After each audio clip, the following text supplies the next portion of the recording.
बहू ने लगाई चोरी का आरोप भागवन। दीप्ति ने आव देखा न ताव, सीधा अपनी सास शोभा जी के पास पहुंच गई। शोभा जी अपनी ही उम्र के लोगों के साथ कुर्सी पर बैठी हुई खाना खा रही थी। दीप्ति उनके पास पहुंचकर कहती है, माँ जी जरा उठिए, मुझे आपसे कुछ बात करनी है। क्या बात है बेटा, सब ठीक तो है ना? माँ जी मेरा सोने का हार खो गया है, आप अपना पर्स दिखाइए। मुझे आपके पर्स की तलाशी लेनी है। अपनी बहू दीप्ति की ऐसी बात सुनने कर आसपास बैठे हुए सभी लोग उनको देखने लगे कि दीप्ति बहू ऐसा क्यों कह रही है।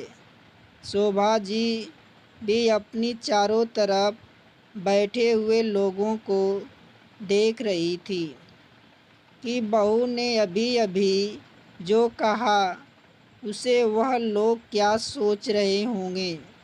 क्या मैं अपनी बहू का हार चुराऊंगी?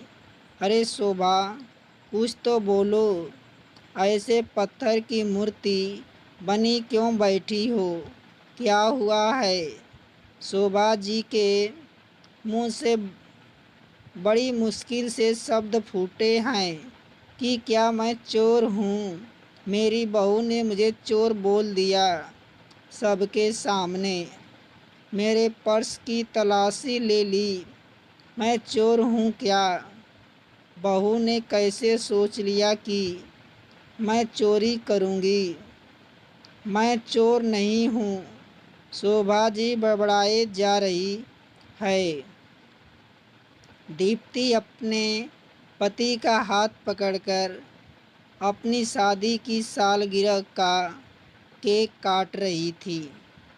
तभी दीप्ति के पति नीलेश की नज़र उसके गले पर पड़ी। कहता है, दीप्ति तुम्हारा हार कहाँ गया जो मैंने तुम्हें अपनी सालगिरह पर उपहार में दिया था? दीप्ति अपने हाथ में लिए हुए केक को वापस रख देती है और अपने हार को चेक करती है कि उसके चेहरे की हवाइयाँ उड़ गई कि उसके सोने का हार गया तो गया कहाँ। आसपास खड़े हुए लोग भी पूछते हैं, क्या हुआ दीप्ति, कोई बात है क्या? तुम कुछ ढूंढ रही हो? हाँ, मेरे सोने का हार पता नहीं कहाँ गिर गया। अभी कुछ समय पहले ही तो मेरे पति ने मुझे पहनाया। इसका डिब्बा तो इधर ही टेबल पर रखा हुआ है, लेकिन हार नज़र नहीं आ रहा। दीप्ति ने आव देखा न ताव, सीधा अपनी सास शोभा जी के पास पहुंच गई।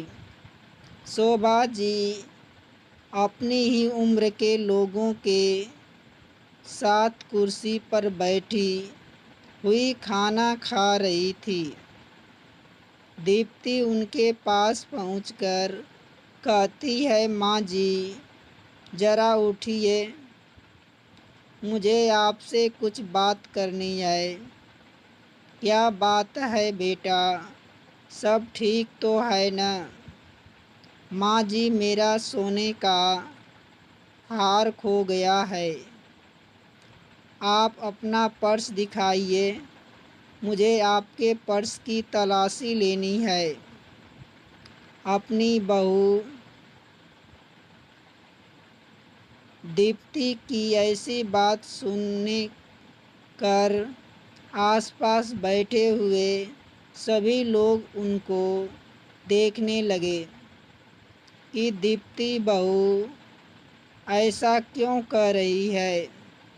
शोभा जी भी अपनी चारों तरफ बैठे हुए लोगों को देख रही थी कि बहू ने अभी अभी जो कहा उसे वह लोग क्या सोच रहे होंगे।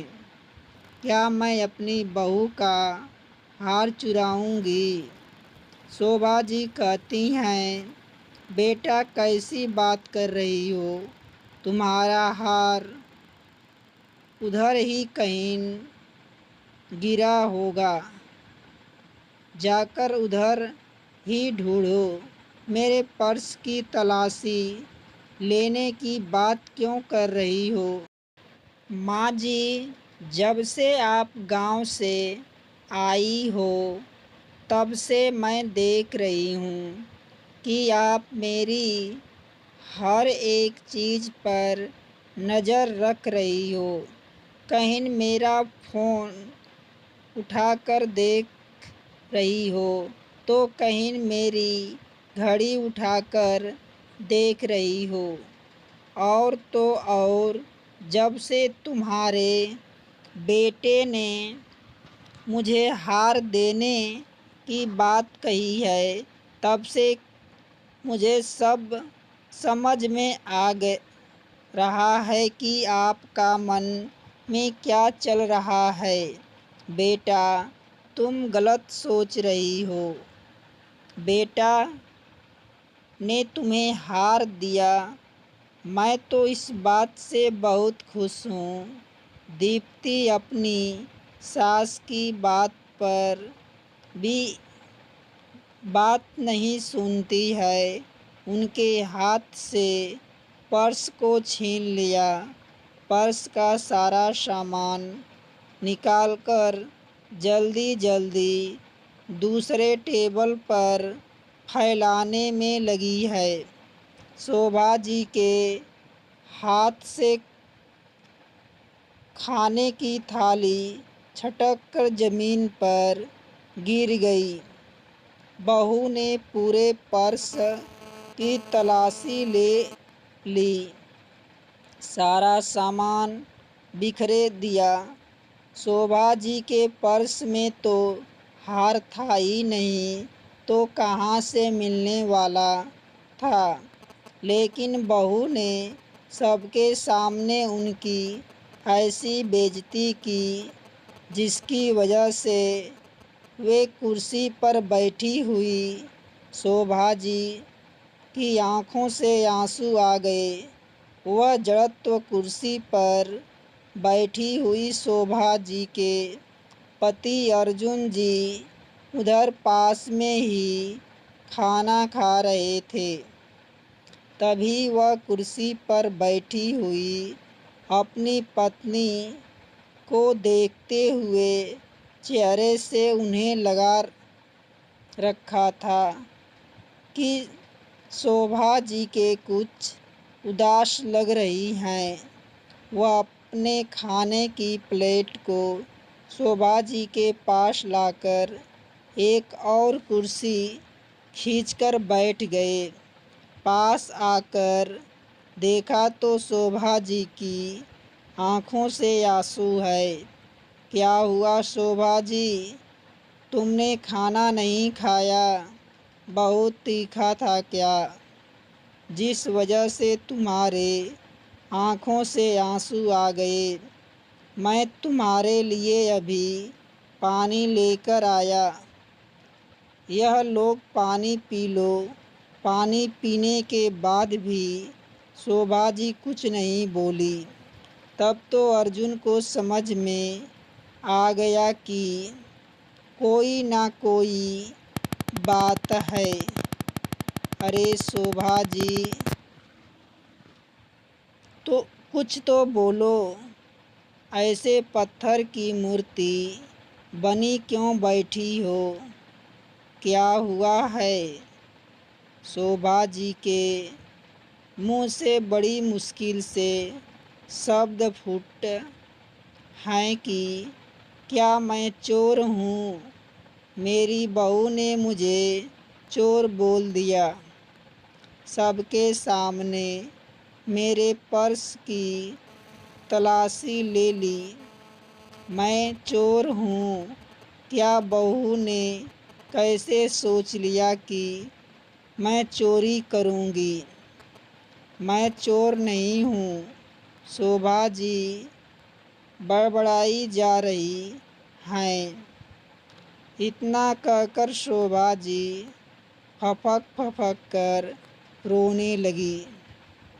अरे शोभा जी, तुम कैसी बाकी बाकी बातें कर रही हो? कौन कह रहा है तुम चोर हो? और तुम चोरी क्यों करोगी?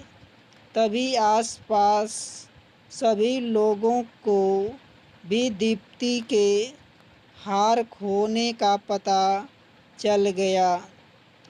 उन्हें में से एक आदमी कहता है, अरे अर्जुन जी, आपकी बहू का हार खो गया है, वहीं ढूंढ रही है। साथ में बेटा भी ढूंढ रहा है। एक और पास में बैठी हुई वृद्ध महिला कहती है, बताओ बहू को पहले अपना हार अपने आसपास ही ढूंढना चाहिए था। सीधा अपने सास की तलाशी ले ली, वह भी सभी लोगों के सामने। तो बेचारी तब से गुमसुम बैठी हैं न तो कुछ खा रही हैं, न ही किसी से बोल रही हैं। अर्जुन जी जब यह सब बातें सुनते हैं, उन्हें बहुत गुस्सा आता है कि बहू ने बिना सोचे समझे अपनी सास पर इतना बड़ा इल्ज़ाम कैसे लगा दिया। पास के टेबल पर अर्जुन जी की नज़र जाती है तो उनकी पत्नी का पर्स रखा हुआ है। पर्स का सारा सामान टेबल पर फैला हुआ है। वह पर्स का सारा सामान समेटकर अंदर रख देते हैं। थोड़ी देर में बेटा भी अपनी माँ के पास आया और कहता है, माँ बता दो, अगर आपने हार को देखा हो, सीधा सीधा तो माँ के ऊपर इल्ज़ाम लगाने की उसकी हिम्मत नहीं हो रही थी, इसलिए वह गोल गोल घुमाकर अपनी माँ से पूछ रहा था कि माँ, आपने हार को कहीं देखा हो तो बता दो। अर्जुन जी अपने बेटे से कहते हैं, तुम्हें शर्म नहीं आती? अपनी माँ से हार के बारे में पूछ रहे हो? क्या तुझे अपनी माँ चोर दिखाई देती है? क्या वह तुम्हारी पत्नी का हार चुराएगी? क्या कमी है तुम्हारी माँ के पास जो तुम्हारी पत्नी का हार चुराएगी? वह तू इधर से चला जा बेटा, नहीं तो गुस्से में मैं कुछ कर बैठूँगा। मुझे अब यह बर्दाश्त नहीं हो रहा है। अर्जुन जी अपनी पत्नी का हाथ पकड़कर बेटे के फ्लैट पर वापस आ गए। बेटे बहू अभी पार्टी कर रहे हैं। घर पर आकर अर्जुन जी अपनी पत्नी को समझाने की कोशिश करते हैं कि तुम चिंता मत करो, बहू को आने दो, हम उसको भी डांटेंगे। उसने कैसे सबके सामने तुमसे इस तरह से बर्ताव किया, सबके सामने आपकी सास की तलाशी ली। यह बहू ने अच्छा नहीं किया। बहू बेटे ने उसको एक बार भी नहीं रोका कि तुम मेरी माँ की तलाशी लेने क्यों जा रही हो। कमरे में आकर शोभा जी उस दिन को याद करने लगती हैं जब उनके बेटे बहू ने फ़ोन किया था कि माँ, हम अपनी शादी की पहली सालगिरह खूब धूमधाम से मना रहे हैं, आप लोग भी हमारे शादी की सालगिरह पार्टी में आना।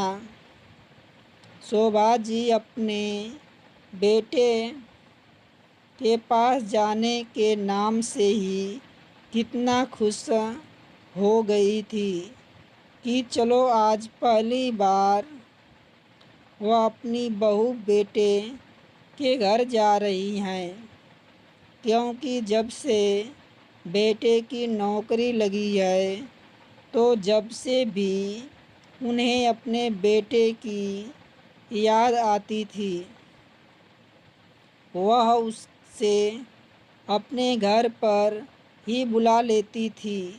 बेटा भी उधर अकेला एक कमरा लेकर रहता था, तो उधर जाकर कि भी क्या करती।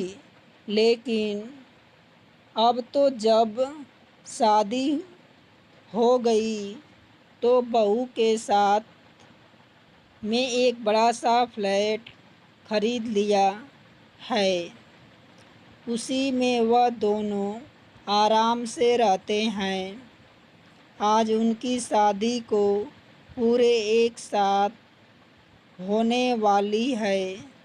शोभा जी अपने पति से कहती हैं, सुनो जी, मेरे बहू की यह पहली सालगिरह है, इसलिए मैं तो अपनी बहू को बहुत अच्छा गिफ्ट दे दूँगी। अर्जुन जी कहते हैं, चलो मैं आज ही तुम्हें बाज़ार लेकर चलता हूँ। अपनी बहू के लिए तुम एक अच्छी सी साड़ी खरीद लेना। अरे नाना, मैं अपनी बहू को साड़ी नहीं दूँगी, मैं तो अपनी बहू को सोने का हार दूँगी। अरे इतना महंगा उपहार तुम अपनी बहू को सालगिरह पर दोगी। चलो कोई ना, तुम्हारी इकलौती बहू है, अब तुम्हें अपनी बहू को सोने का हार देने का इतना मन है तो ठीक है, मैं कल ही बैंक से पैसा निकाल लूँगा। मेरे साथ सुनार की दुकान पर चलना और एक अपनी पसंद की बहू के लिए सुंदर सा हार खरीद लेना। जिस दिन शोभा जी अपनी बहू के लिए हार लेने गई थी, उस दिन कितनी खुश थी कि अपनी बहू को जब हार देगी तो बहू कितनी खुश हो जाएगी कि मेरी सासू माँ ने उसे उपहार में सोने का हार दिया है, वह तो मुझे गले से लगा लेगी। पता नहीं क्या क्या अरमान शोभा जी ने अपने दिल में सजा के रखे थे। दरअसल नीलेश शोभा जी और अर्जुन जी का इकलौता बेटा है। अर्जुन जी गांव में ही सरकारी स्कूल में गणित अध्यापक हैं और साथ ही साथ वह बच्चों को कोचिंग भी पढ़ाते हैं। आसपास के गांव के बच्चे उनसे पढ़ने के लिए आते हैं, क्योंकि जिस तरह से वह गणित को पढ़ाते हैं, बच्चों को बहुत जल्दी समझ में आता है। अपने एरिया के वह गणित के प्रसिद्ध अध्यापक हैं। लोग उनके नाम से ही जानते हैं। पूरे गांव में तो सभी लोग मास्टर जी के नाम से उनको जानते हैं। किसी से भी पूछ लो गणित के मास्टर जी का घर कहाँ है तो कोई भी बता देगा। अर्जुन जी का बेटा नीलेश पढ़ने में अच्छा था। उन्होंने अपने बेटे की स्कूल की शिक्षा तो गांव में ही पूरी करवाई। उसके बाद अपने बेटे को बड़े शहर में पढ़ने के लिए भेज दिया। अपनी नौकरी में जितना भी कमाते थे, सब कुछ अपने बेटे को पढ़ाई के लिए भेज देते थे, और बाकी जो ट्यूशन और कोचिंग करते थे उसके अपने घर का खर्चा चलाते हैं। एक दिन नीलेश भी पढ़ लिख कर एक अच्छी सी नौकरी करने लगा। उसे फूड विभाग में एक बड़ा पद मिला। नौकरी लेने के बाद नीलेश के बहुत सारे रिश्ते आने लगे, क्योंकि नीलेश देखने में भी अच्छा था और अब तो उसकी नौकरी लग गई, तो आए दिन कोई ना कोई उसकी शादी के रिश्ते आते ही रहते। उन्हें मैं से ही शोभा जी दीप्ति को फ़ोटो पसंद आई। सारी फॉर्मेलिटी पूरी होने के बाद इंगेजमेंट हुई और उसके बाद शादी की तैयारी होने लगी। शादी भी धूमधाम से हुई। शोभा जी और अर्जुन जी ने शादी के बाद सब कुछ अपनी बहू और बेटे के हिसाब से ही किया करते। यहाँ तक कि लोगों की परवाह नहीं करते हुए चढ़ावे का सारा सामान अपनी बहू के हिसाब से ही खरीदवाया था। अपनी बहू को साथ ले गई थी कि मेरी बहू को पहनना है, जैसा वह खरीदे हम वैसे ही चढ़ावा खरीदेंगे देंगे। कौन सा मुझे पहनना है, सब कुछ अपने बहू के हिसाब के लिए शोभा जी के मन में कहीं ना कहीं यह भी बात थी कि उनके कोई बेटी नहीं है। जब बहू आएगी तो बहू को ही वह बेटी बनाकर रखेंगी, बेटी जैसे लाड प्यार देंगी। कभी उसको महसूस नहीं होने देंगे कि यह उसका ससुराल है। लेकिन शोभा जी को यह पता था कि बेटी बेटी होती है और बहू बहू होती है। बहू कभी बेटी नहीं बन सकती, और सास कितनी भी कुछ भी कर ले, वह कभी माँ नहीं बन सकती है। दुनिया की यह सच्चाई है, इसको कोई बदल नहीं सकता। धीरे धीरे शादी का समय नज़दीक आया। दीप्ति दुल्हन बनकर शोभा जी के घर में आ गई। शोभा जी तो शादी में खुशी से पहले न समा रही थी कि उनके छोटे से परिवार में एक और नया सदस्य आ गए। उन्होंने अपनी बहू का स्वागत को धूमधाम से किया। बहू के स्वागत सत्कार में कोई कमी नहीं आने दी। हालांकि शादी के बहुत बहू 10 दिन तक ससुराल में रही, लेकिन इन 10 दिनों में शोभा जी ने अपनी बहू को पूरी तरह से आराम से बैठाकर खिलाया पिलाया।